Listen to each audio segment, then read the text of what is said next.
ഇത് ഡ്രോൺ ഉപയോഗിച്ചല്ല എടുത്തതെന്ന് പറഞ്ഞാൽ നിങ്ങൾ വിശ്വസിക്കുമോ? ഇതുപോലെ നിങ്ങളുടെ ഫോട്ടോ ഡ്രോണിൽ എടുത്ത രീതിയിൽ വീഡിയോ ആക്കി മാറ്റാൻ പറ്റും. എങ്ങനെയാണെന്ന് അറിയാൻ ഈ വീഡിയോ മുഴുവനായി കാണുക. അതോടൊപ്പം ചാനൽ ഒന്ന് സബ്സ്ക്രൈബ് ചെയ്യുക.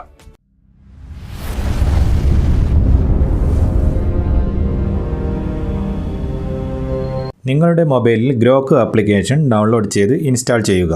ഗ്രോക്ക് ആപ്ലിക്കേഷൻ ഓപ്പൺ ചെയ്ത് ഗൂഗിൾ അക്കൗണ്ട് ഉപയോഗിച്ച് സൈൻ ഇൻ ചെയ്യുക. ഇവിടെ കാണുന്ന ക്രിയേറ്റ് വീഡിയോ എന്നത് സെലക്ട് ചെയ്യുക. ഫോട്ടോ അപ്ലോഡ് ചെയ്യാനുള്ള ഐക്കണിൽ ക്ലിക്ക് ചെയ്ത് ഗാലറിയിൽ നിന്നും ഒരു ഫോട്ടോ അപ്ലോഡ് ചെയ്ത് കൊടുക്കുക.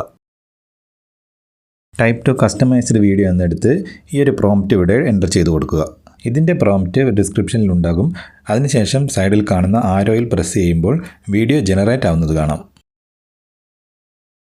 ജനറേറ്റ് ആയ വീഡിയോ ഇവിടെ പ്ലേ ആകുന്നതാണ്. താഴെ കാണുന്ന ഡൗൺലോഡ് ഐക്കണിൽ ക്ലിക്ക് ചെയ്തുകൊണ്ട് ഈ വീഡിയോ നിങ്ങൾക്ക് ഡൗൺലോഡ് ചെയ്തെടുക്കാവുന്നതാണ്. ഇതുപോലെ വളരെ ഈസിയായി തന്നെ നിങ്ങളുടെ ഒരു ഫോട്ടോ ഡ്രോണിൽ ഷൂട്ട് ചെയ്ത രീതിയിൽ മാറ്റാൻ കഴിയും. ഈ വീഡിയോ നിങ്ങൾക്ക് ഇഷ്ടമായെങ്കിൽ ലൈക്കും ഷെയർ ചെയ്യാൻ മറക്കരുത്.